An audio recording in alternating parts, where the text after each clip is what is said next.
to have the hard conversation. My name is Sharon Thomas, and I am here with my illustrious co hosts. They will introduce themselves shortly. But before we get started in the heart of our conversation, let's all take our mobile devices and share the feed. You ladies know what I was going I'm to doing say. it right. You know I'm doing that right now. I always forget. I always say it and then I forget to do it. Do it. So, um, we're broadcasting live on Full Life Communications on that page on Facebook and YouTube. Please like and share the page. And also, to what is it? Follow the page. So, whenever we're on, you'll get a notification. And let's see, can't post comments to some destinations. Okay, I'm just reading to the side. If ever you see my head down while people are talking, it's just because I'm trying to look at different screens so I can get comments and questions that might be out there so I don't miss anyone. So, again, share the feed. We are on Full Life Communications on Facebook and YouTube. Follow us and like the page, and invite someone to like the page as well. With Race Matters, we talk about all things related to race in America and beyond, and how race affects us in this country with different things that are going on in current events, as well as just having a conversation about race amongst ourselves and amongst you all who join us. Because again, it is a hard conversation because of the sensitivities around race that we all know, and so we're all kind of walking around on eggshells when it comes to race. But we wanted to gather on this show to create a platform where it was safe for people to share their differing opinions. Because a lot of times when we have opinions that are different from others, we get shut down. It just gets mean and ugly. And so we're not about that here. We do everything in love because we love the Lord and we're his representatives. So we love Jesus Christ. So we want to behave the way he would behave in having hard conversations. So we hope that we create a safe place for you all to share. And that's what we're doing with one another. So we can learn from one another, so we can grow, and so we can, at least make a dent in this race issue, and as we do our part. So my name again is Sharon Thomas. I am the owner and CEO of Full Life Communications, the media company. And I produce many shows on this platform. And this is the most important one right now because it's so relevant. It's always relevant, but with what's going on in the country, it's just really relevant. So we felt the need to get the show on. And we've been on a couple months, so we can add our voice to the conversation and give maybe a different perspective at times, and then hopefully a better perspective too, so people can understand that it's okay to feel how you feel, but also recognize too we can all grow. Yes. And if we're willing to listen, keyword listen to one another, we might not be so judgmental when we actually listen so we can understand. Now I'm gonna get on my soapbox a little bit here. Bear with me, ladies. Communication is about understanding, not agreement. That's where we go wrong. We think we have to agree about everything. That's not communication. When we can get to a level of understanding, now we're doing something. Because when we understand one another, we don't have to agree. Because you can share your opinion, I share mine, and we can disagree, but we're not being disagreeable. That's the difference. So let's make that the goal. Let's learn to communicate, to understand one another, not just to respond and have our say and yell and scream. And what's the point? Your opinion differs from mine. You're not changing. Maybe I'm not changing. So why are we mad? Right. Can we just say, you Yes. know, I get it. I hear what you're saying. How you explained it makes sense from your perspective. My perspective is different, and this is what it is. But you have yours, and I have mine, and that's what makes the world go round. We don't want a whole bunch of Sharon Thomases in the world. That would be insane. If everybody thought like me, we would get nothing. We would be living in the Stone Ages because I am not creative to create all this wonderful stuff that we have with technology. That we don't want. We need people to come together with their differences, so then we can be productive and create. So let's learn to try to understand one another so we can be more kind, more loving, more open, more generous, so we can get along. In what the famous words of Rodney King, can't we all just get along? Remember that, Stephanie? Mariana, you might not remember that, but I know Stephanie and Rosie probably remember that, right? Yeah. Oh yeah. Get along. Right. So true. All right, I'm going to get off Wait, my Sharon, soapbox right now. Sharon, Yes. just quickly, I want to ask you a quick technical question? Sure. I don't see it here to share on On Full Life Facebook? Communications. Yes. So I just thought I'd throw that in quickly. All right, because- refresh your page. I know sometimes I have to do that, and then it pops right up. Okay. Now- I just wanted to try to do it. I don't know That was about so you well all, but said. do I look like I'm I look like my screen is frozen. Can you all see me? Yeah, you do look like that, Rosie. It Yeah. is frozen, but I can hear you. Right. Okay. I don't know if I can Mariana, log out and log back in again. Should I? Because Now, you're live now. Stephanie, Mariana, were no, you I don't see it either, Stephanie. Let me see. I was able to share. I was able to share. I have it shared on mine. Oh, wow. You know, Mhm. something with me and Stephanie's going on. Ladies and gentlemen, just bear with us. Because I was getting ready to say, well, maybe we're not even live yet. That's what I was thinking. And I'm like, No, we're I live. love Yeah. what she's saying. Yeah, we're Okay. definitely live because that's how I noticed that I was frozen. I can see you all, but my block is blacked out. Yeah, you're frozen. Yeah, you are frozen, Rosie, but I can't see the feed yet. But we're on because Rosie and Mariana said we are. So we're going to go with it, Stephanie. And maybe great. you'll show up. It's Maybe on you'll show Also, up. Stephanie's name is missing on her name. Her name tag is missing. Oh, okay. Thank you. Yours too. Yes, I think it's when everybody else came back on, and so is yours, Rosie. Try to put my name on mine, Sharon. Okay. We got to fully see her shirt. There we go. That's my name, but I don't see me moving yet. So No, well, yeah, you're still that's frozen, but okay we hear because they you. can see my face as long as they can Exactly, see who's talking, and we can it's hear fine. you, so you're good. So on Facebook, Oh, it's on. I it's see. blank. You can't see. Yeah, Yes, but they it's got under me your on. name, Sharon. Yeah, I'm good. Oh, so what? Rosie's blank on Facebook? Yes, it's Okay. one square that is blank. Oh, Okay. yeah, Well, I let don't me see add it any now. squares, so Well, you're doing better Thanks than me. for coming, everyone. No, Right. We're signing off. No, psych. No. Whatever we're enjoying happens, this. Rosie, try to I don't know, sign off and sign back on and see what happens. But if you want, since Mariana said it's dark on Facebook, I don't I'll think do you it want real to. quick. Let me log off and come back on because it was working Okay. fine before we went on. Yeah. All right, bye bye. Technology, we love it on one hand. Right. Yeah. So, ladies and gentlemen, just bear with us. Share the feed, share the screen. Listen to me. Whatever you do, you know. This is what listen. happens when we take time off. 3 weeks. We can't even handle it. All right, let's try to get Rosie back in here. Just working out the kinks, everybody. All right, hold on. I'm trying to get you in the lineup here. Okay, you're about to come on. Yep. There you go. Hi, everybody. Now we can hear you. Down there. There we go. All right. Hey, Netta. Netta's my mom. She's the first one to log on. You get a kiss.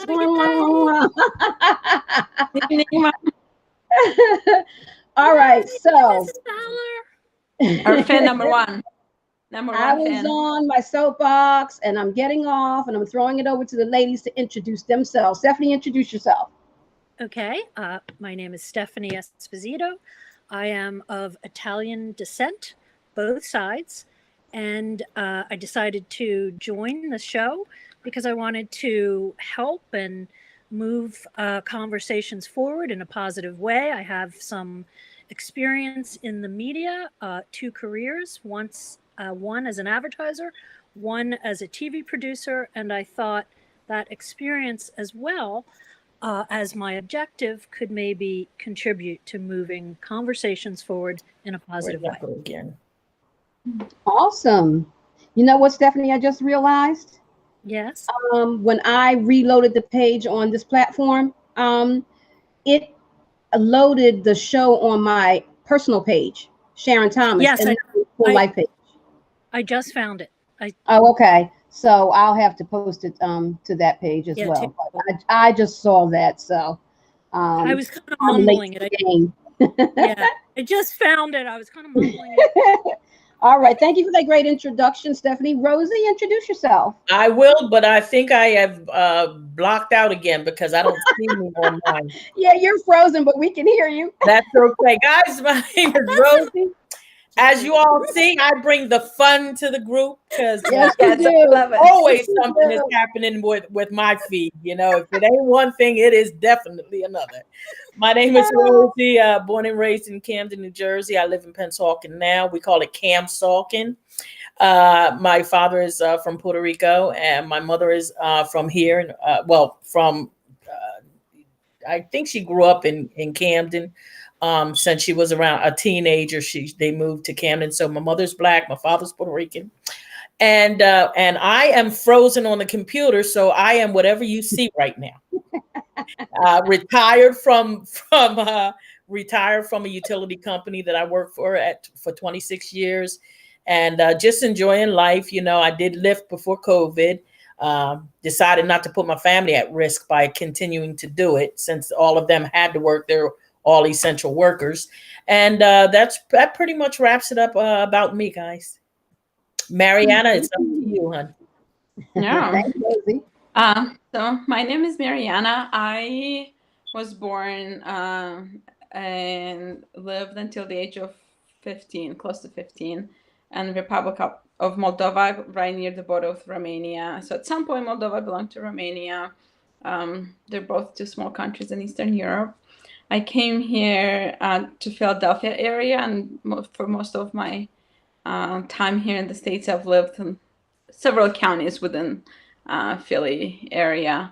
And, you know, being an immigrant, just like from the beginning, I made friends of all races, Black, Hispanic, Asian, and just through my relationship with them, with my friends, I just, learned that it's a beautiful thing to get to know and enjoy all different kinds of people from all parts of the world, or all different types of skin colors. And I always just enjoy that. And through my experience as a student, I met Sharon, so decided to join this rotation. I'm so glad you decided to join. I'm so Yes, glad that I am too.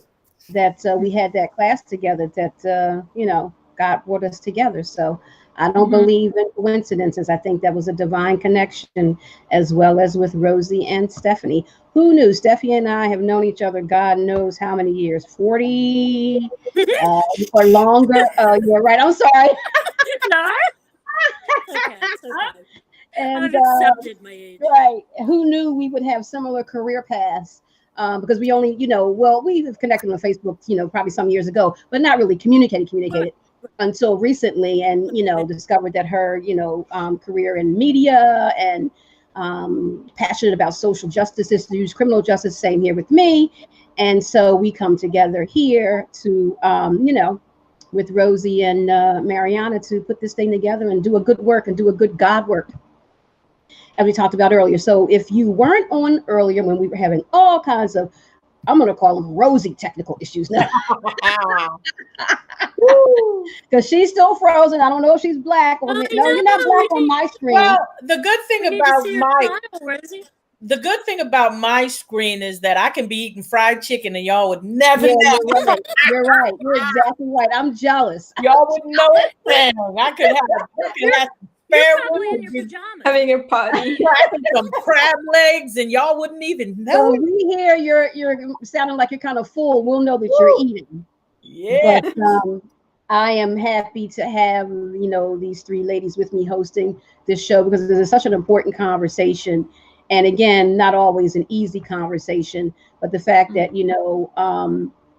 we all are putting I don't know, ourselves, I guess, aside to do the bigger work, the greater work, and sometimes we have to do that. We have to take one for the team, if you will, and I think that's how we move forward in life, because people decide to be selfless and try to help the cause, whatever that cause might be, and step outside of ourselves and do something greater to move society forward. And I believe this show and the four of us, along with you all, because it's not just us, we may be the leader in the team when with those of you who join, and you could come alongside, as I've shared before, because we're all in this together.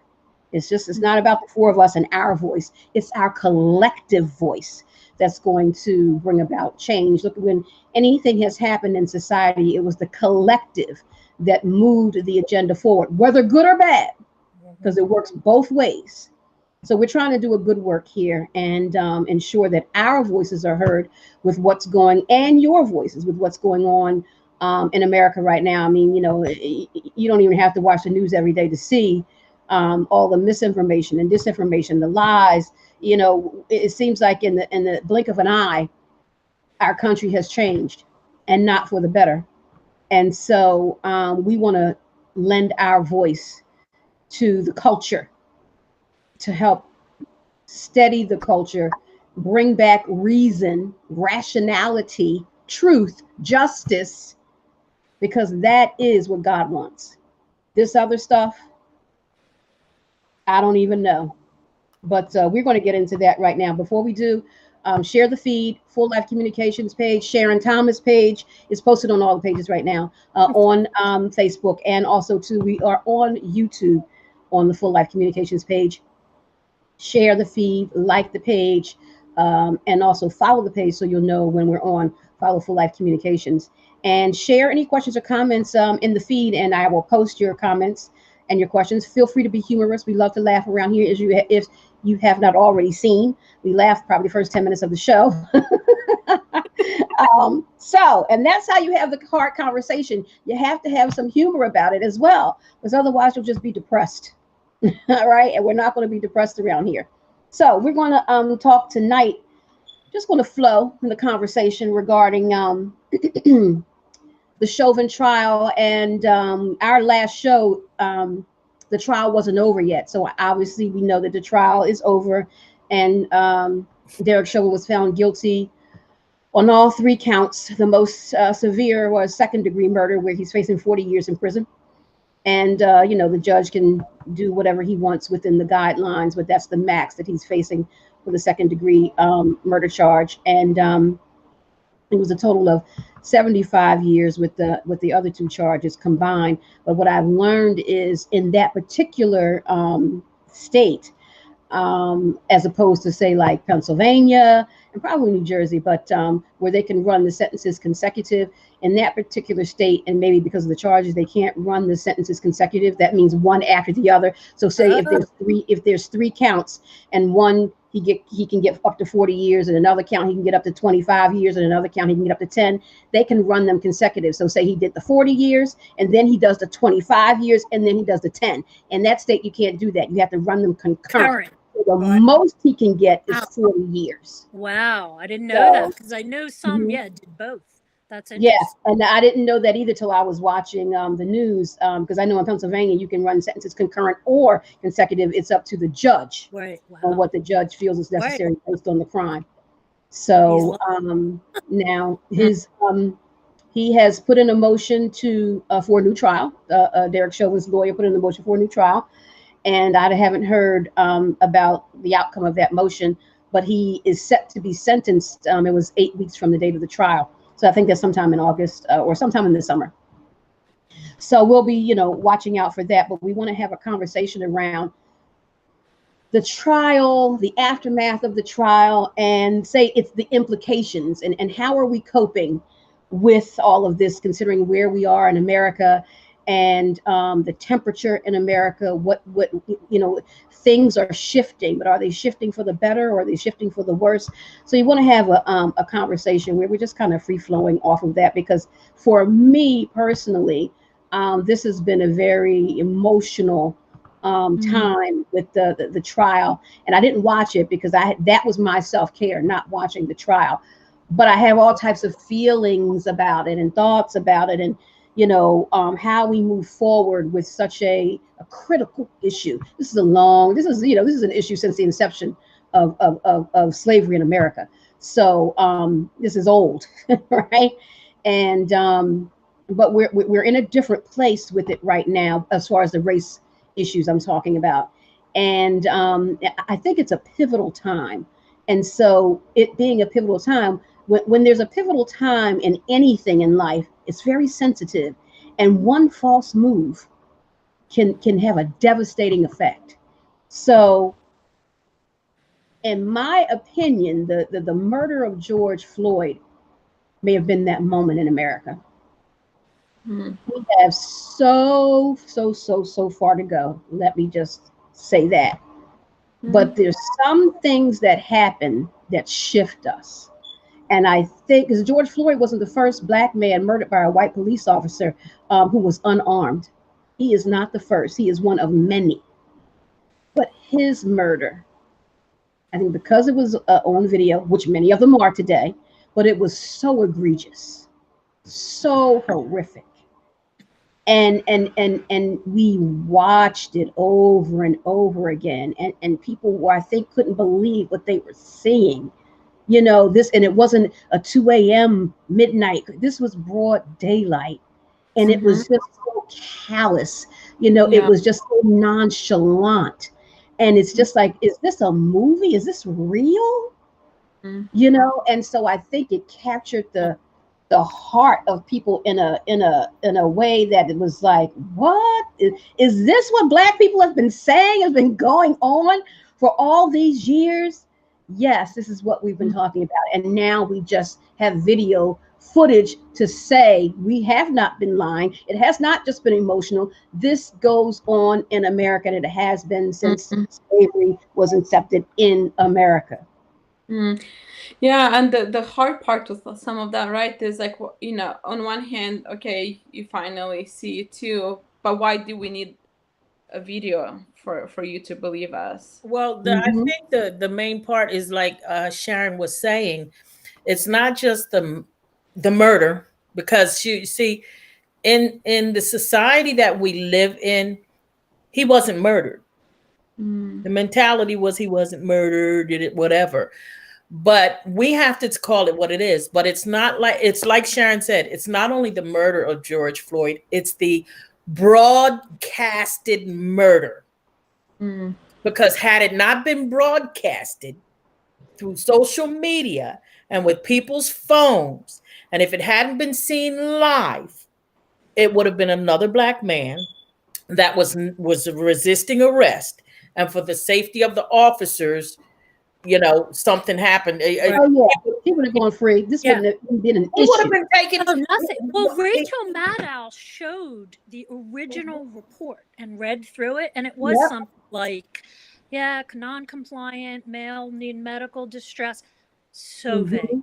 And if not broadcasted, if not broadcasted, and people watched him die, watched the life leave his body, then we would have thought that he was just unconscious, thrown on a stretcher, went to the hospital, and then died at the hospital. It wouldn't have been seen. He wouldn't have been, and especially with EMTs, they're saying, "Get off of him!" You know, come on, he ain't got a pulse, he's not breathing. So without all of that being videotaped, you would have just heard about a man. Well, no, let me rephrase that. You would have never heard about it, because where he lived, it would have been said, "Oh, this man died when police was arresting him, and they don't know the details." Right. And then when they got the toxicology report back, found out he had drugs in the system, then that would have been the nail in his coffin. That would have been on the deck, right, and done, and pushed aside. It would have been more stuff swept under the rug. It would have been. No, the videos are changing everything. You know, we are seeing. I actually almost equate the videos to the advent of the DNA science. You know, where and also I work, Sharon. You know this. You know, we both work in those projects and areas, and I work with. I see that, girl. Stop it. Got them tangerine nails pulling up that Chick-fil-A drink. Stop. Sorry, Stephanie, didn't mean to interrupt you. I saw it on the camera, so I figured I might as well say it.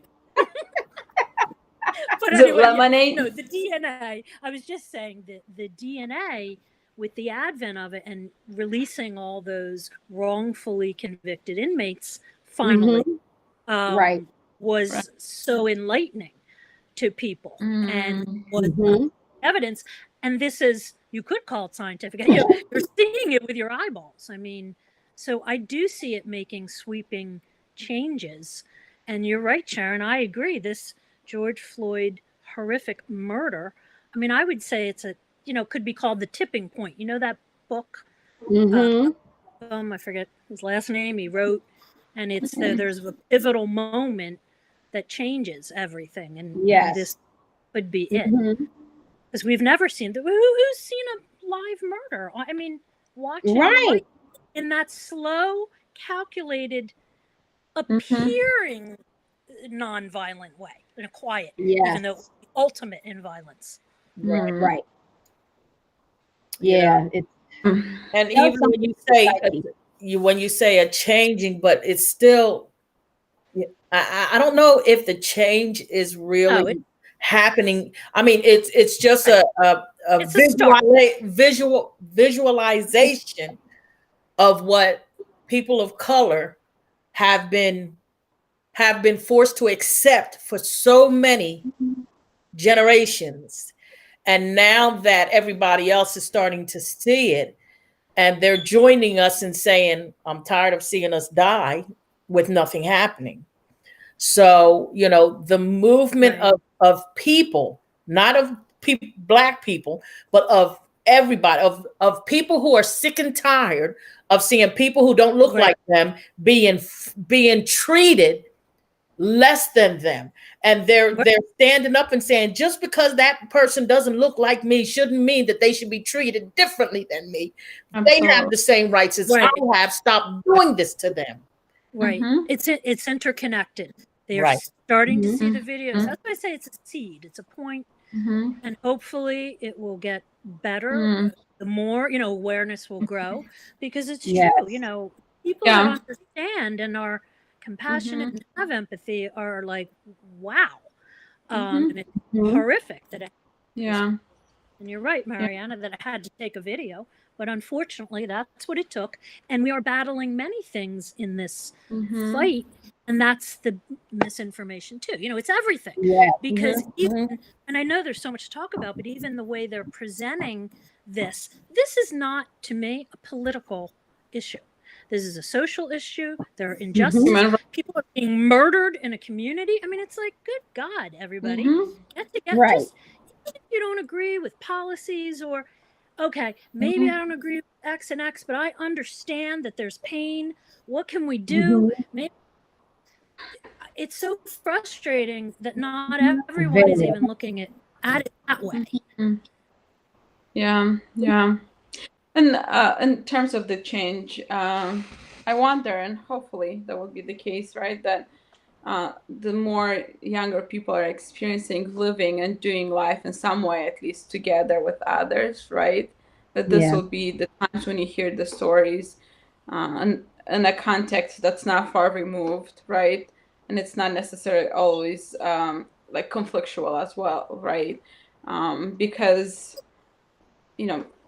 generations before, right, there was slavery and then segregation, and there was more separation, and it's hard to feel empathy at times, right, for people that you don't interact with on a daily basis. By the moment they become our friends, right, everything changes. Right, that's right.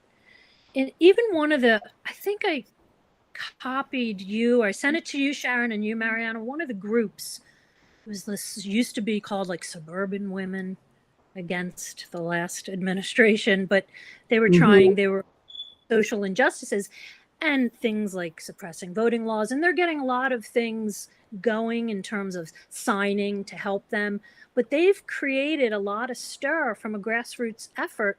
And even NBC now is like highlighting them, and it's just this little Facebook group.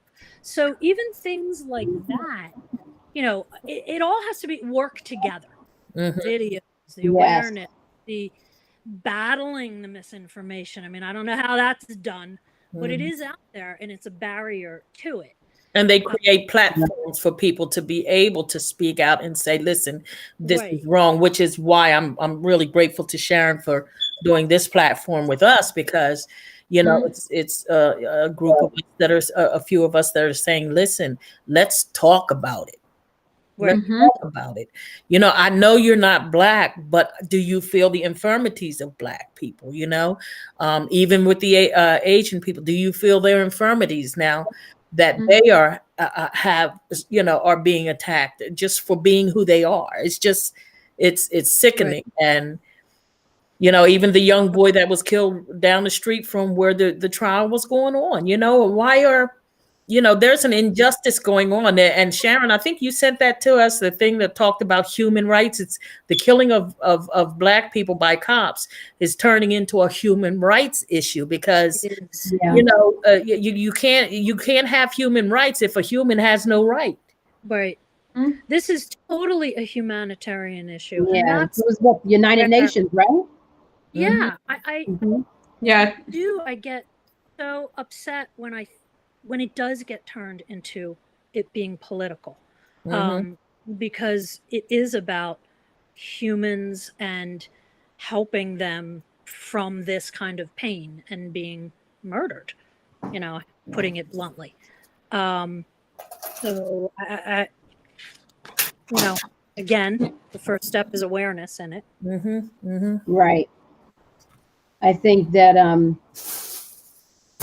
again, you know, George Floyd's murder being a pivotal moment in America, and yeah, you know, of course, there have been plenty of Black people still murdered at the hands of white police officers since then. However, a shift, I believe, has occurred, and young people, thank God, are not standing for things, you know, and they're fighting, and they want justice, and they don't see that color matters in justice. And I'm speaking generally, of course. And you see them, white, Black, Latino, it doesn't matter, all coming together for the cause. Where, say, our generation, not and Mariana, she's in the younger generation too, but the three of us, and in our generation, we, you know, not maybe us, but our generation and beyond, you know, we got that hard head. We're stuck in the trenches of old school nonsense, you know, which is where these things started. And of course, way before that, because that's the, you know, the segregation of America. You know, America is one of the most segregated, you know, countries in the world. And Philadelphia at one time, I don't know if it still is, was the most segregated city in America. And if you know Philly, the Italians live in a certain place, the Blacks live in a certain place, the Hispanics live in a certain place. If you look at Philly, we all have our territory. Even Camden, you got Pollock Town. You know, I mean, you did have different areas that were designated. You got different areas that were designated for different ethnicities. Not races, different ethnicities. Right. And you know what, Sharon, if I can piggyback off of what you're saying about the young people, but not only the young people, let me tell you what is really settling well in my spirit and that I enjoy seeing, and that I'm really thankful to God. The cops that are no longer sitting on the sidelines saying this was okay. The number of cops at the trial. Not only at the trial, but I've seen YouTube videos and things like that with cops saying, I am sick and tired of people saying that was right. This man was murdered. I'm a cop. I'm a veteran. I'm this and that. You know, and they're so angry because they said, I don't want to be associated with somebody who murdered another person because of his ethnicity. That's not what we do. That's not why we're cops. And that guy murdered. So again, cops are finally opening. I guess they're finally feeling free to start saying this was not a justified death. This man was murdered because real cops don't do that. Right. I saw someone say, if we don't speak out, cops, same thing, against cops that do, we're wrong then too. And he said, that's not us. And you are raising a very important point, Rosie, because again, giving the media perspective, what the conservative side of the media has been saying is, you might have seen some of it, focusing on, which there's some truth to this, but I want to explain it further. Cops are leaving. Oh my God, everything. Oh, this is happening. You know, all the scare tactics. Look, they're being attacked, and which actually isn't true. Just because the system needs to be changed, and we need to focus, and the good ones need to influence, you know, everything, and get rid of the bad ones. That doesn't mean the left side hates cops. It Right. just means that, Right. we can't be murdering cops. Yeah. But that is communication. And that, of course, makes me upset. And in fact, I looked up, and I'm just going to throw this out there because I've seen this before. And Sharon, as we were saying, you and I have worked in projects with criminal justice, etc. And I found an article from 2018 about how the cops were leaving and they have trouble retaining them, recruiting them. This is not a new issue. Absolutely. Because, do you know what I mean? And that's It's another probably thing. not for this reason.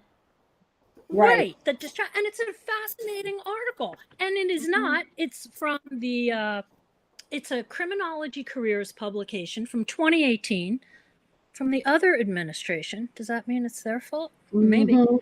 Just playing what they play. And it says why police departments are facing recruitment and retention problems. And then it talks about all the stuff like, they have to be in shape. We're living a more sedentary lifestyle. And they do analysis. This is a criminal justice analysis center. Sorry, it's a mouthful, in North Carolina. And they do a lot of these studies. And I've been reading about this before. I've filmed in a lot of prisons. Sharon knows this. Sharon and I have, what we have in common is that we've both been to prison. Yes. Right, Sharon, we enjoy that. For Many our times. work, for our work. Many times. Right. But so I have some info from years prior. And that was a piece of information that has always existed. And yes, I'm sure there's people troubled now and scared. And yes, some things might have happened. And I know, yes, some leave, and CNN listed some are leaving because of these reasons in cities, and others, it's a natural step. They're retiring.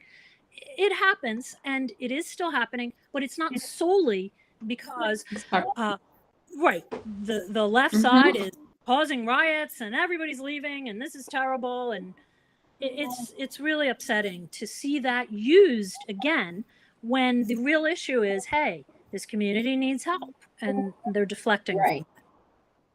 Right. Truth is being weaponized. Yes. And everything is being a spin, and everything is spun in a negative way for an agenda.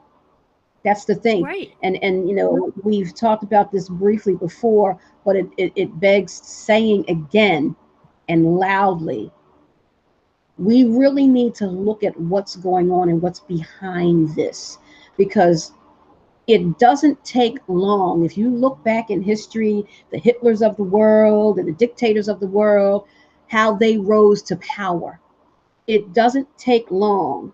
And you see this 7 million people voted for Donald Trump in the 2020 election. And I believe in free and fair elections. You can vote for who you want to vote for. However, when we're speaking facts here, we're not speaking alternative facts. When you have someone who deals on a regular religious basis misinformation to be deceptive and lying, obviously, when you have audio and video to prove that something else was said and done, that's an agenda there. Right. And then you look at what's the things that are being said and the type of personality that this person has, who, wants to be a king. I mean, he said, these are his words, right? And it's like, and it's got those dictator qualities. And you look at other people who have been dictators in other countries over the years, same type of MO, the same type of verbiage, the lies. You say a lie long enough that people will believe it. And that is what's happening. To say the 2020 election was not a fair election, and to say it over and over again, but it cannot be proven in 61 courts with many of the Republican judges that were appointed by our former president. And people still want to spread that so what, is everybody in cahoots? Judges that you appointed, they're in cahoots too. The DOJ, your own Bill Barr, said there was no election fraud. These are his own people, yet he still says the election was rigged and I won, and people believe it. Because Look the at bottom line, he's got mental issues, and that's the bottom line. And when you right, delusional. if you have mental issues too. But that's what I'm saying. If you have somebody that has mental issues that is in a position of authority, then what they do is they will draw two type of people who recognize that he's got a problem, and other people that his mental illness feeds, because they've got the same issues, they've got the same feelings, and the stuff that he says feeds their hatred, their anger, their frustration, their fear, their fear. Their fear. So they may not have as many mental issues, but the mental patient is saying the right words. And it feeds them and makes them feel that they should be justified in hating that person, because if our president said it, then I must be on to something for hating that person. Gave them permission. And fear is insidious. Yeah. And when you play on a person's fears, you can control them. Right. That's exactly. So we're seeing that play out. And it's a very dangerous thing that's happening. And I can't stress it enough. We need to be careful. We really need to be careful. And, you see what's going on with Liz Cheney. Oh, my goodness. And government.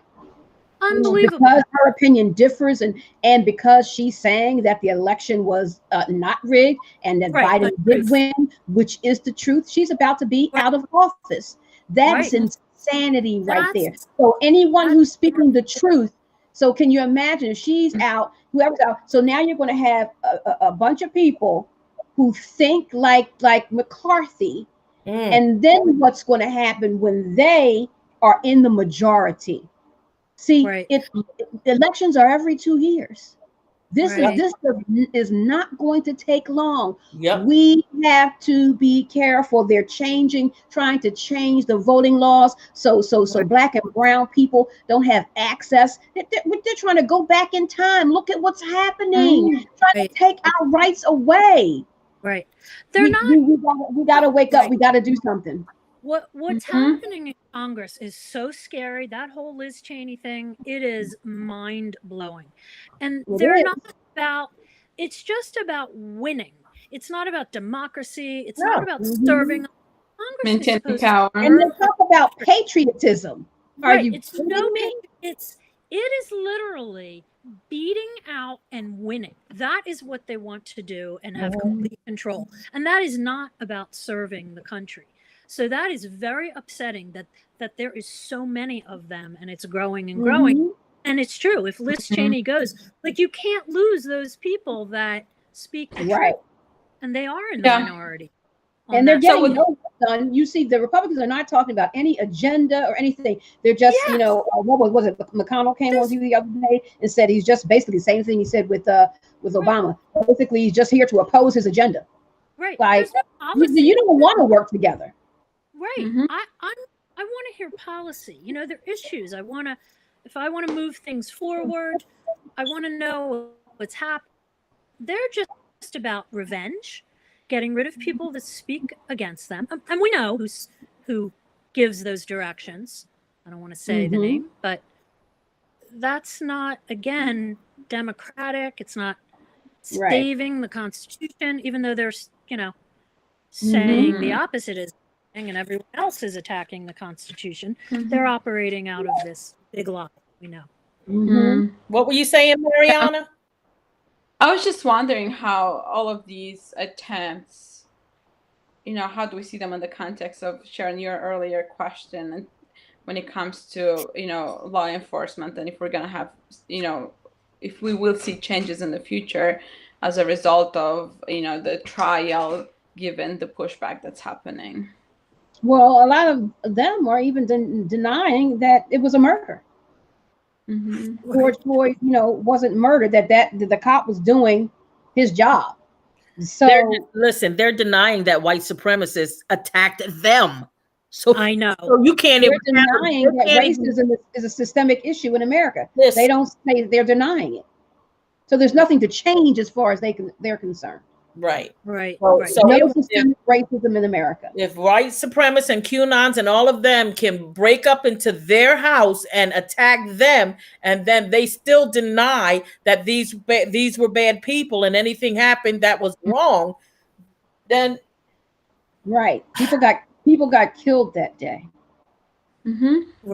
And had it Police only officers, been right? for the color of their skin, things would have been different. Mm-hmm. And we know this. But that's white privilege. Right. They That's don't. it. You can have an insurrection and try to Right. Get away with that. try to have a coup, right? That's what they were Right. trying to do. Exactly. To stop the election from being certified. Right. Mhm. So, and what that was actually going to do, what they thought, I don't know, but but that's what the mindset was. Mm-hmm. Right. Which You know, highlights and the importance. No, go ahead, Mariana. Yeah, and that highlights the importance of systemic changes that need to happen within the law enforcement, right? As we were talking, Rosie, you mentioned, right? Some policemen wanting a different image for their profession, right? All the conversations I had with fellow friends who are either in the same field as myself or others, we're saying like, yeah, if this is happening within our field, of course we would want those people held accountable so that all of us are not being seen in a similar way. So why is it that within this particular system, what we hear is not so much like, yes, we have people within the field who are doing these things and we don't agree, but what we hear all the time is, not all the cops are like that, right? Right. And there is no accountability. It highlights the importance of like, yeah, the systemic changes in this particular system that did start as a way of, having control over people of color needs to go deeper and retrain people in order for things to truly change. And to stop the fear, because the fear, when they pump that fear into them so much, they see a Black group of people and automatically the fear in them says they're doing something wrong. We have to contain them. I mean, come on. You have a group of Black people that are protesting, and the first thing that happens, somebody said it today. I was watching a show and they said, you just can't make sense of nonsense. This stuff doesn't make any sense. I know. You can't act like something here like there makes any sense out of a group of people that you fear are being violent, which they're not, and how you address it is with violence. So the violent people are the ones in uniform attacking and brutalizing the people who are innocently protesting and saying, hear my voice. And the real brutality comes from those that are being told to go march on these people. Right. I think, and the fear, we talk about it a lot, is another key word, because that has been stoked and sewn into the fabric. You all would maybe know more than me. I know pieces, but for a very long time, I think people like some of those white cops, when they approach those situations, they have that, this is going to be violent. They approach it that way. Mm-hmm. That woman with that poor Dante young boy. Jeez. Why was their backup called? Why did she come with a gun, a taser, a gun? Why? Why is it already all charged up from a traffic stop? That's an attitude thing. Why are they unleashed on that community for those small things? So like, what is going on? I would really like to peel that onion and go back in history too a little bit, because that's a piece of it too, and they've been programmed is the word I'm looking for. Yeah. So for you, Rosie and Sharon, I know we didn't have a show since the verdict was called. What was it like when you heard that? I know we chatted a bit in the chat, but if you were to speak here for the rest of the watchers, what were your emotions and thoughts during that day and following that? Well, for me, I don't know. I don't know how if I can explain this right, but um, I saw his family joyous and everything like that. I'm glad that the verdict came down and what it was, but there's something in me that says, but it's not over. So when I watch it, it's not, oh, yes, this cop is charged. It's like, okay, let's see where this goes. Because we've seen this scene before. And sometimes cops can come back and want a retrial. And then all of a sudden, some of the charges are dropped. So for me, it's not a fact that, yes, the cop won. I'm glad that he was convicted of murdering that man. But it's stuff been going on even while we were waiting for that to happen. So it's I can't really say that my emotions were bubbly and everything. I'm just like you're numb when you're numb to what you see happening all the time, and you see a conviction. All I could think of is, okay, finally, one person finally got charged with killing my killing us. Let's see where it goes. So I don't know how Sharon felt, but it was neither joyous or sad. It was just, well, we got one person convicted. Let's see what else is going to happen, because there's an officer that just got his job back. He's about to get his job back. Who killed? Who did he kill? He killed Rashad. He killed Rashad Brooks. Well, that cop. Oh no, I'm thinking about Aubrey. Okay. Rashad Brooks, the one that he had the taser from the cop and he was running away from the cop in the Wendy's parking lot. He fell asleep.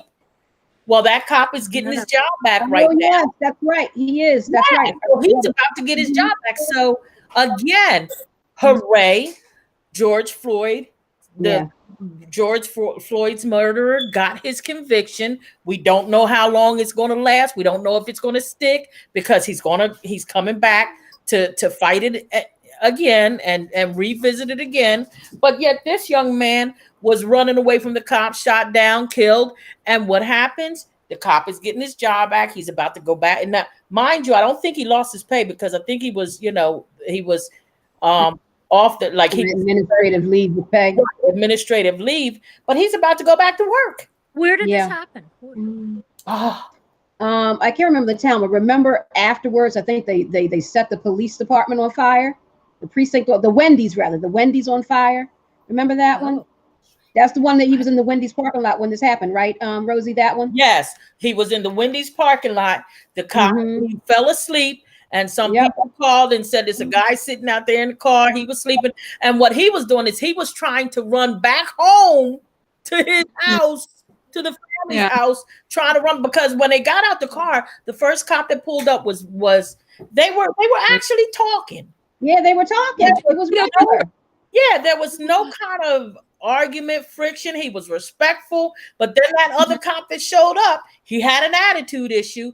And then then Mr. Brooks got a little antsy and got nervous because they started pulling out the handcuffs. And he was like, what do you even arrest me for? I was just at a party down the street. I think it was his daughter, or I think it was his daughter's birthday party. And he said, I was just at my daughter's birthday party. I just came here to get something to eat and just fell asleep in the car. Oh yeah, but got the cuffs out, and he started fussing with them, because they pulled everything. They pulled the taser out, pulled guns out. He wrestled the taser away and started running home. And he pointed back with the taser, but what is he gonna do? He probably didn't know much about a taser. He was just running, but the guy shot him in the back like 5-6 times. And the taser's not going to kill anybody. Taser's not going to kill anybody, and he's got a bulletproof vest on, probably. So if it did him, it would probably absorb. But nonetheless, that's a lot of talk for me. But yeah, because y'all know I can run my mouth. But my point is, George Floyd's murderer was just convicted, but this cop is going right back on the beat. Wow. So yeah, you shrug your shoulders. You say, okay, we got a conviction out of the tremendous amount, hundreds, thousands, hundreds of thousands, probably. And isn't it ironic? Remember the black police officer who murdered the white woman? couple years back, he went to jail. Straight to jail. He was arrested almost immediately. He was black and she was white. And I mean, he wasn't put on administrative leave or nothing. And well, I don't know that story either. You'll have to tell me later. Yeah. I mean, we're gonna have to revisit it for you. Let me answer Mariana's question. You know, for me, you know, that's the only part of the trial that I watched when I knew it wasn't the trial. Actually, it was when he, you know, the verdict came down. I knew it like 30 minutes before I turned the TV on, and it's just been sadness for me all the way around. I mean, and deep sadness for me. You know, I cried when the verdict came down, and I've been crying ever since the trial started, even though I don't watch it, but you know, you hear stuff, and then if, you know, God forbid, I turn the TV on and, you know, they're showing a clip of it, I turn away, but I'm still crying inside and outwardly, because it's just touched my soul, like to depths that I've never even imagined. But, you know, when they, you know, I am glad that he was convicted, because I think he should have been convicted. But, you know, when they put him in handcuffs and took him away, I felt sad. I felt sad for him too, because he's ruined his life, his family's life. I was thinking the father and husband, and probably, you know, provider of a family. Right. You know, and of course the murder of George Floyd and in his family, but it's just tragic all the way around. And I wasn't happy, you know, that the verdict was just, I think, if I can mete out justice, but you know, but it's still, it wasn't gleeful. But I also too think that it was necessary in order to continue to make those inroads toward policing changes, because had he gotten off, well, first of all, had he gotten off, there would have been mayhem in the streets, and then secondly, business as usual, you know. And but you know, all around the country, you know, there's police reform going on with in different departments, and you know, you hear about it. And even as we were talking about earlier, police officers are and higher ups and underlings or whatever are glad that some of these things are changing. And a lot of them, like we talked about earlier, are retiring, and it's probably the ones who are racists who are retiring because they see their days are numbered. Yes. Yeah, I thought that too. On the like wall. The ones that and they've been there, you know, they've been there 20, 30, 40, 50. They can retire, you know, and get all their pension and all their money. Why should I stay here now? I can't, you know, run roughshod over things like I've done before. And God forbid I go murder someone now. I might go to jail in my twilight years, you know. So, but we need a changing of the guard, because it's that old mindset. Absolutely. That set this thing in motion in the beginning. We need fresh life, new energy, new life, new ideas. New mindset. Exactly. And that's not going to come with the old regime. Right. So it's necessary. There was an article they were saying, I think it's Newark wants to be a model, but they were talking about all the cities in Jersey that had some form of, you know, defunding the police and changed. Yeah. But they were saying that these cities should be a model, and I think that's at least a start. You got to start somewhere. Where there's success, and then, you know, maybe there is an outside commission, maybe there is some regulation from the, you know, where there's check-ins, because again, it's a lot of power. And like we do in government, it's a lot. And just like we do in government, there's checks and balances. And you cannot police yourself. Exactly. Yes. Again, So I think, you know, some of those steps could be the beginnings, but again, there needs to be, and you're right, Sharon, it's a mindset, it's an attitude thing. Changed. The leaders have to change a little bit, or some of them. Not to mention, if you don't change the leadership and the people who have those mindsets, they're entrenched. They're not going anywhere. That's the thing. Because it's not, again, and this is not to say that anybody can't change. I don't care how old you are, you can change if you have the will to do so. But these people don't. They were brought up in that era. They think that it's right and it's justified, and this is just the way it is, and that's it. We can't live like that, because that's wrong thinking, to subjugate groups of people for your own gain. Right. Yep. And the guardrails have to be taken down so that officers that do wrong pay the price.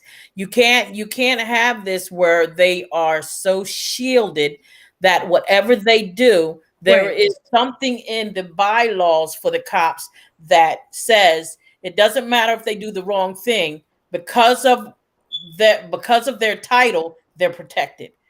Because they have that in there. And I think it's even like if they break in your house because they're doing a raid and they break in the wrong house, they were never held against, like Breonna Taylor, right? They were never that was never held against them, because there is a protection that says it doesn't matter what they do. They're doing it because they feel that it's the right thing to do. So you can't come after them. You can't charge them. You can't try to take them to court. They're protected. That's too much power. That's got to stop. A murderer is a murderer. It doesn't matter if you're wearing sweatpants, a bikini, or a police uniform. Exactly. Right. And they've been able to hide behind the badge for too long. Yeah, completely. And I think, I mean, and I, I'm sure you ladies sense it too. It's, yes, a long process. I don't even know if we'll be alive, but it's change is happening. But change is not quick anyway, and especially when you're talking about that issue that's God knows how many years old, right? But there's a chink in the armor. Yeah, right. And the accountability is going to be good for everyone involved, right? As you highlighted, Sharon, right? In this case with, I'm not going to name him, but the cop who murdered George Floyd, his family will probably pay consequences, right? Right. So when we hold people accountable and don't give them unchecked power, it's actually for their own benefit as well. Right. But especially to empower people who could be vulnerable and be abused. I thought that too at the trial. Oh, sorry. No, I just wanted to say, I just thought at the end when he was walking away, I was like, all this hatred has destroyed so many people and families. All the witnesses, the trauma. Anyway. Yes. Trauma. It's trauma. Yeah. Literally. And this is a mental health thing. It's trauma. Literally. One other thing before I forget too, on when we're talking about all this reform, when I was filming in some of these prisons, one of the prisons stood out to me because the way they approached, the way they managed the prison was humane. And I remember like the COs were so interesting, the ones I interviewed, and they were telling me things like, we really appreciate and need women COs here, also for the fact that they calm the men down and just their presence. Not that they even physically go in and say, calm down, but the fact that, you know what I'm saying? Maybe an all male, there is so much testosterone, they need a little of the softness. They need, but the fact that thinking through logically how to keep things calm, God forbid, that's the approach that the police should have too. That's the thing, the de-escalation they're talking about. Absolutely. They need more training around de-escalation, at least with Black people. And they also need to visit all the time. When you see the videos with the white people, they're de-escalating all the time. And they also need to revisit that the guidelines, what it says, protect and serve.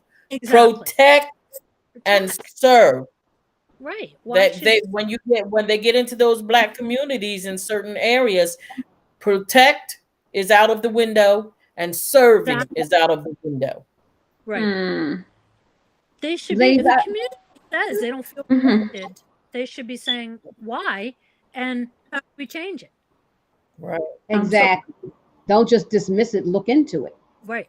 Right. Mhm. That's But the ladies, stuff. go ahead, Sharon. what'd you say, Stephanie? No, I said that's the stuff that has to happen. Right. I wanted to ask you guys a question, and I'm going to post it. We talked about the amount of time that Chauvin is facing. How much time, if you were the judge, would you give him? Right? I know that's a good question. I mean, Yeah, I'll answer. I think it has to be for life. Well, he's only 40 years. Mariana's like, give him life. 40 years is all he's can get. So let's stay within the guidelines. oh, well, guess what, Mariana? The thing is, he got 3 charges. I would say 40 then. Exactly. So if each charge held a life sentence, then he, But it other people in the past, could have 3 life sentences. Within the guidelines, though, ladies. 40 is the most. 40 years is the max that he can get with his conviction. Okay, so within these 40 years. Mm-hmm. So you're saying 40? Yeah, full. And I would have, Mariana, I agree. If life were possible, I would have done life. Just because of all the coldness, he supposedly leaned on like a boy's neck too. Yes. And now they're investigating that. He was 17, I think? Didn't even see they're reopening that. Yes. Yeah. See, Mm-hmm. so what's really and that happened only a couple of years ago. Hey, Sharon, is Rikers Island still open? Just asking.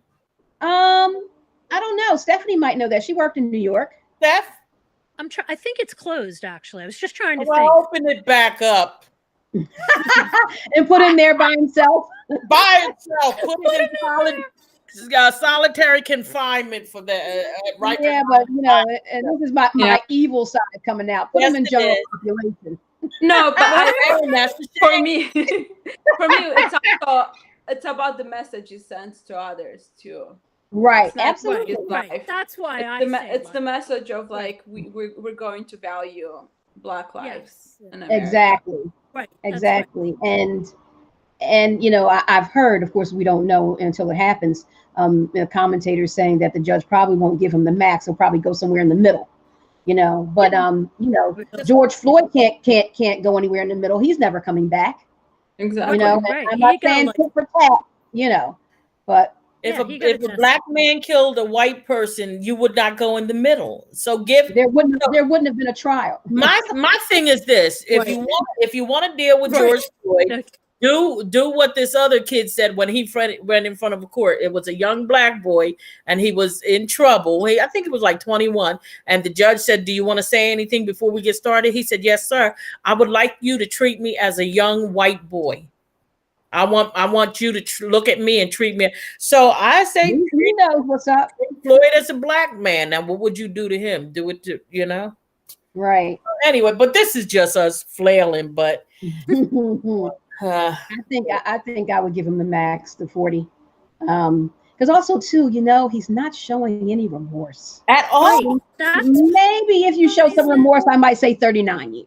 Did you see the 13th juror, which she said? Now, mind you, she's a 13th. That means she's a stand-in. So she wasn't up there, but she was a stand-in. And I heard the Black guy, the actual juror. I heard him interview with him. Yeah. Well, the white lady, she was a stand-in, and she said, "Yeah, I heard her interview." When Floyd would look at her, she said, "I mean, not Floyd. When Chauvin would look at her, she said it made me nervous." Antsy. She said she felt nervous when he would look at her, and she said the way he was looking at her made her a little scared. Wow. So this guy, he was daring people, while he was in trial. He was daring people to look at him and start to see him as some kind of criminal. I'm a cop. Don't you look at me any other way. Maybe. Yeah, he at the least, he's a bully. We know he's a murderer, but that bullying behavior, like to think he's right, and he clearly still does. That's what's so frightening. Right. Exactly. Exactly. Absolutely. His lawyer was. I knew the wheels were turning right away, as I'm sure we all did.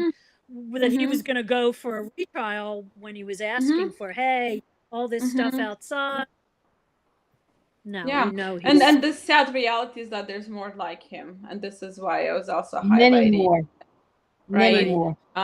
You know, like just like when you think about, for example, the fact that, you know, women couldn't accuse men of marital rape until the 70s, right, legally. Right.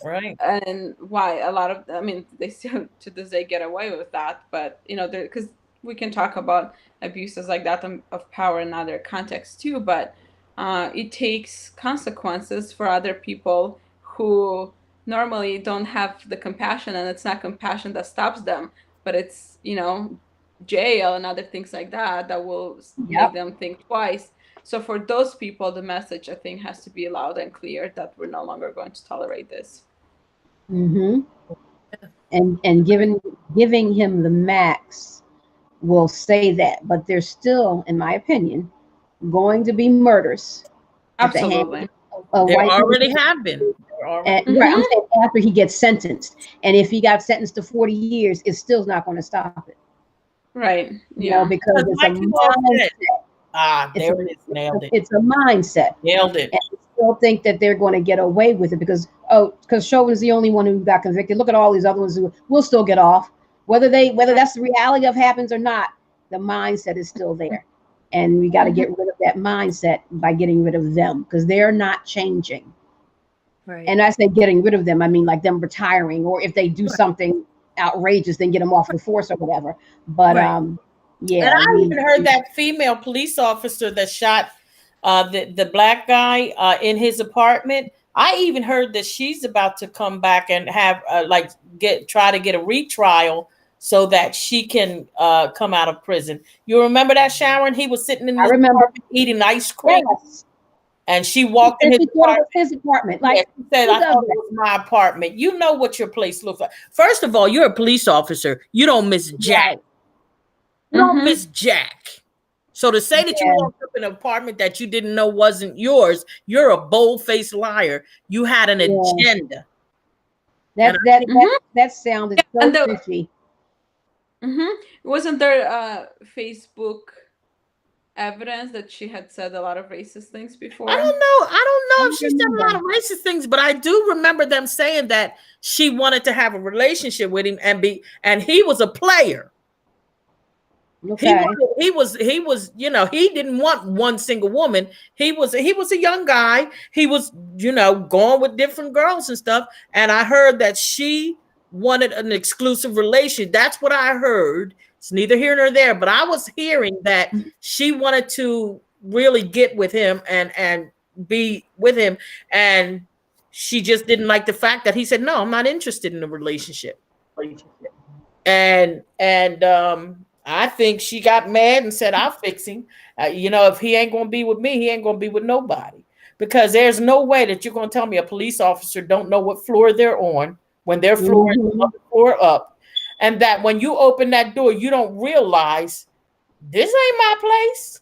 A police officer, stop playing with me. Yeah, I thought that was kind of fishy too, Rosie.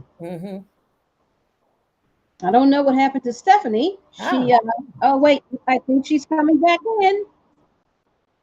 There we go. That's all right. We're getting you back here. There you go. I could hear everything, and I was like, I think I'm gone. I could hear you. Trying to pull Rosie up in here. You trying to pull Rosie up in here? I'm right. Trumpy Rosie. Trumpy Rosie with the tech.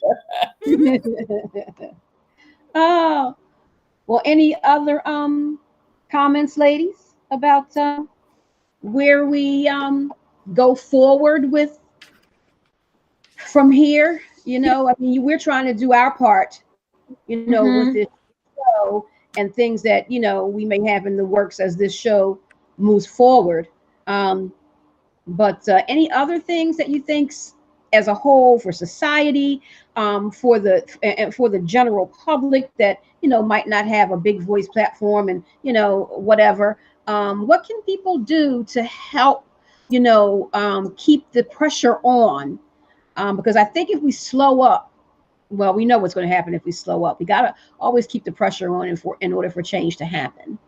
But what, you know, there's so much, like we talked about earlier, there's so many things so many avenues that are trying to be hijacked, voting, getting all the people who don't think like them out of like the Republican Party, and still, a white male agenda. And there's just so many things that are going, the police brutality in different aspects. There's movement afoot, but Right. it's not good movement. And so I think we, and how, can be debated or discussed, need to galvanize, because again, it doesn't take a long time for bad things to happen, Right. and our government being usurped by, well, it was already usurped once. We don't want that to happen again. I think one of the things is we can't get tired of trying to get the fight in there, because once people see what's going on and then they get tired of the fight and then they back out. And I think if we can all get an injection of some Stacey Abrams mentality, and this is a lifelong fight. Yeah, because the bottom line is, the only way to fight this kind of thing is with the power struggle. You gotta, we gotta find a way to get involved in the politics of the thing, because whether we like it or not, in certain communities in Philadelphia, and I feel in Camden, gentrification is happening. So even though people ain't getting killed, people are being pushed out of their communities because we want the community and you don't fit our agenda.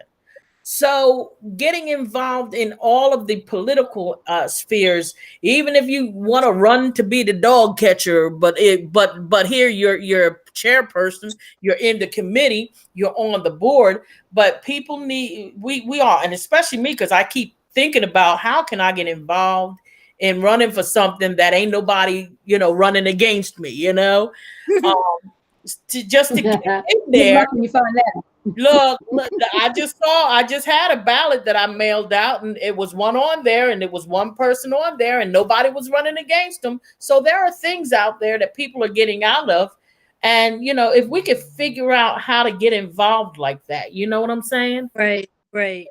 And because that's the only way this can happen. The only way you can stop slavery is have somebody sign a petition that says slavery is against the law. Thank you, sir. Mr. Lincoln, you had slaves, but you signed it. Yeah, but like what happened in Georgia, they galvanized. That's what happened. And when the people come together, that collective voice is powerful. Yep. Right. And so we have to stop waiting for leadership to make change. We need to make change. Right. Obviously, leadership is not going to do it, because if they wouldn't be in this position in the first place. Right. It's got to come from the people. When you look, whenever change happened, it came from the people.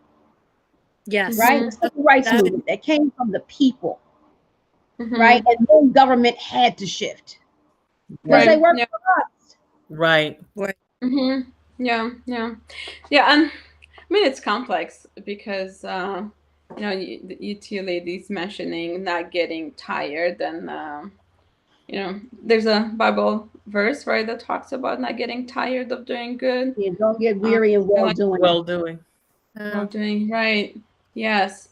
Well, research shows that. What's that?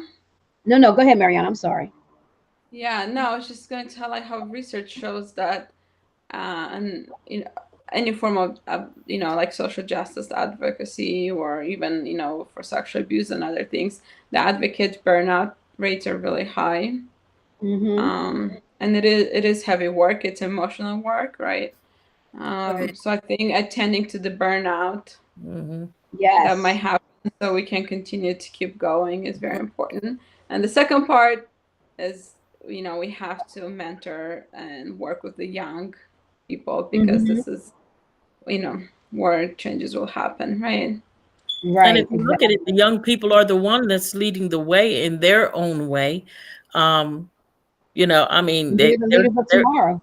Yes, and they're not standing for it. They're like, listen, my friends are Black and they're dying. I don't like it. Absolutely. Don't. It's, that's a hard question, of course. And it's something I have thought of and I still think about. And, even speaking with you all is some of my effort to speak up and even, I know this sounds crazy, but one small reason I thought, oh, if I start talking on the show, maybe I can really talk to some family people and say, I have to talk to you because I have to get some info for the show. Right. Because I'm trying to have real conversations because, friends and family that I love, that I know would never hurt a fly, really have no understanding of some of these things, and that makes me sad too. So even in my head, I'm trying those areas. And then based on the things you have said, Sharon, I do think about, I'm like, could there be a coalition? I want to be part of the humanitarian, something. Mm-hmm. Is there Absolutely. something here? Is there a group that gets together? And I mean, just like I was talking about those COs in that prison, and I mean, I'm not saying they were turning it into a daycare. I'm sure it would be laughed at. You're right, right. There is, people are human, and you still have to run things appropriately and think of everybody. And those people have families, so they had colors of blue on the walls so that it wasn't. They went and they talked to psychologists about what colors would be a little. So again, I'm a big believer, like you're saying, in people coming together and creating this positive message. And I don't know where yet to, how to go put something together or be part of things other than this for now. But those are my random thoughts just in a brain dump. I'm working on it. Well, Stephanie, you remember Mariana's probably the only one I haven't shared this with. Rosie, when she was doing the news with Patrick and I before, I'm sure I said it. And Stephanie, I shared it with you when we've had a conversation recently about, the vision for Race Matters and some other shows that I do to, have coalitions in every area of the country as we grow in numbers as far as followers and everything. And people start watching the show and want to get engaged. And so now, we started Race Matters coalition in Colorado or wherever, and then they come on the show and report what's going on there, say with the whatever election, and what's going on with BLM there, and what's going on with race, the police brutality there, and then also to maybe have their own, just say Race Matters Arizona, Race Matters, different whatever. And so now we're building, having a groundswell of people who have of like minds coming together, the same message. And so now, if we're of like minds, now they're bringing other people in to vote every election, not just the presidential election, and we're gathering the young people, because I think, like, Rosie said, the young people, and we probably all said, it's important because they need the guidance. They have the energy, the strength, and they want to get out there. We have the wisdom and the guidance. They'll just do things willy-nilly, right?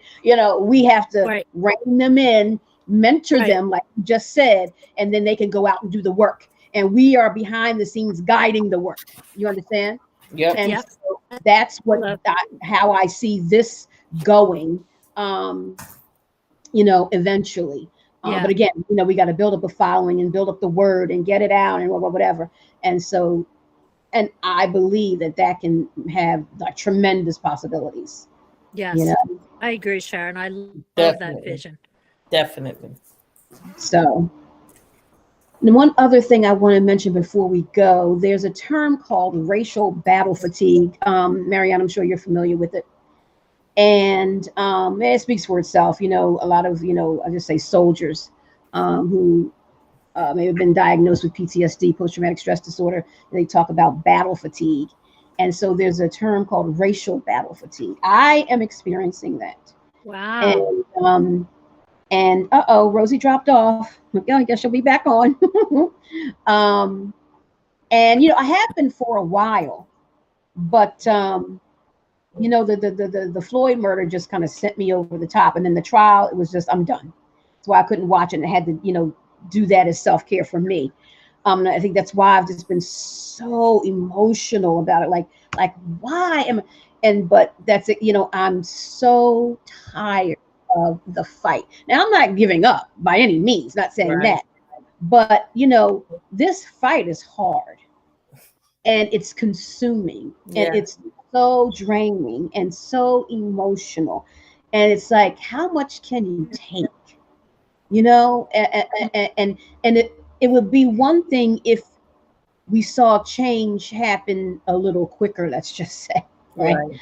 But Right. because this is such a insidious, long-term Long. issue, it's going to take, who knows how long to Mhm. make a dent, if you will. Right. And Right. so, not Mhm. seeing great change, just and the painstaking everyday events that occur. And again, social media, videos, we can see it all now. Right. And it's a lot. But like you said, like you and Stephanie said earlier, Sharon, the videos and all of that, this is very important because it's coming to light, but still the mindset. The first thing that is has to change, which is the first attack that we have to do, is changing the mindsets of people that see other people as less valuable, less important. They shouldn't have the same rights as me. The moment the words come out of your mouth, go back to your country, that's a mindset. It's sick. Right. And these changes are going to happen, but it's going to take a lot Mhm. because the mindset is the first thing that has to go. You got to Right. these people need to be restarted. They need to be rebooted, and they need to see my nephews and my nieces as their nephews and their nieces. They need Exactly. to understand Right. that Exactly. if you can watch a dog get hit by a car and you can have compassion, but you can watch Right. a black man die and say he deserved it, Right. it's a mindset. Something is wrong. So these changes are going to happen. They're necessary, but the mindset of how this country was established is the thing that has to be attacked. That is the thing that's going to have to spearhead the changes of the way we see each other, because the mindset has been, the inception of this country has created the mindset of the people who think this is ours and you don't belong here when it never even belonged to you. Right. Right. Right. Right. You stole it from someone Exactly. else. And when you tell the people, the indigenous people, you need to get out and go back to your country, that's like telling me you need to get out of this house and Right. go somewhere else because this is my house. And I'm like, I didn't pay Right. this house off. Right. It's going to be a cold day downstairs before you make me leave my house. I paid for this house. It's my house. And it's the same thing when you tell indigenous people you don't belong here. And they're like, this is my land Right. that you're on. What are you talking Hmm. about? A lot of people don't understand Mexicans that you say go back to Mexico. Mexicans and Indians are the indigenous people of the land we live on. Yes. Mexicans and Hmm. Indians. Mm-hmm. Hmm. They are the indigenous people of the land we live on. So until we attack that mindset, like Sharon and Stephanie talked about, until we attack that mindset that says this is mine and you don't have no right being here, and it's happening. Right. You know, This it's happening. elitist But attitude. like Sharon said, it's going to take a long time because it's embedded in our government. It's Yeah. embedded in the government. Yeah. The And Congress embedded in the minds in the and mind. the hearts of people. See, everything starts in the mind, the thought. But when something gets in your heart, Oh my goodness. see, Right. with Chauvin, that was in his evil was in his Yeah. heart. Exactly. Evil That is was in pure his heart. evil. Pure evil. And Mm-mm. and that point, Rosie, about the dog, it's so Mm. true. People would be crying about a dog, a lot of them getting hit by a car, which is awful, before they're empathizing with what happened to George Floyd. And that is very Mhm. telling. Mm-hmm. Um, I was just saying before we started, and then I know we might be signing off, but Mariana, I love We are. I love that quote that you had posted from was it Brene Brown? Oh, maybe. Oh, yeah, it was Brene. But I'm going to read it real quick. I just went to your page because I think it's so true, and I love her words. In order to empathize with someone's experience, you must be willing to believe them as they see it and not how you imagine their experience to be. And I think that ending is so true. It's just like, Yes. because that's what you come at. Everyone's telling you what you think or what they Right. think or what happened. It's just like, back up and listen, just like you were saying in the beginning, Sharon, which I opening. It's like there's no listening. And without listening, you can't have empathy. And that's where we need to get to. Exactly. We are such poor listeners. Poor listeners. Oh, well, ladies, another great conversation. Yes. Thank you so much for indulging me this evening with this conversation. It was on my heart to do, and we hadn't spoken about this because, again, we haven't had a show in 3 weeks because that month happened to have 5 weeks in it. Yay! April. But I just wanted us to lend our voice to this aspect of the conversation, and this too shall continue. We'll lend our voice to it again. But since the trial was just recently over, and things are still fresh, I wanted to address that in our most recent show tonight. So thank you for indulging me with that. Thank you, ladies and gentlemen, for watching, putting your comments and your questions, and viewing the show. Please like us on Facebook and YouTube, like Full Life Communications, and follow us so you'll know when we're on. You'll get a notification on Facebook and YouTube, Full Life Communications. And follow these ladies too, Marissa, listen to me, Mariana, Stephanie, and Rosie. Rosie's name on Facebook is Rosalina Anderson, right, Rosie? Yes, ma'am. So follow these ladies too and see the great, wonderful posts that they put up on their timelines. And we will be back the third Thursday of May. Anybody have that date real quick? I'm going to find it right now because this is the first Thursday. So the 20th at 6 p.m. We'll be back live with another episode of Race Matters, a safe place to have the hard conversation. We love you. God bless you. Shalom.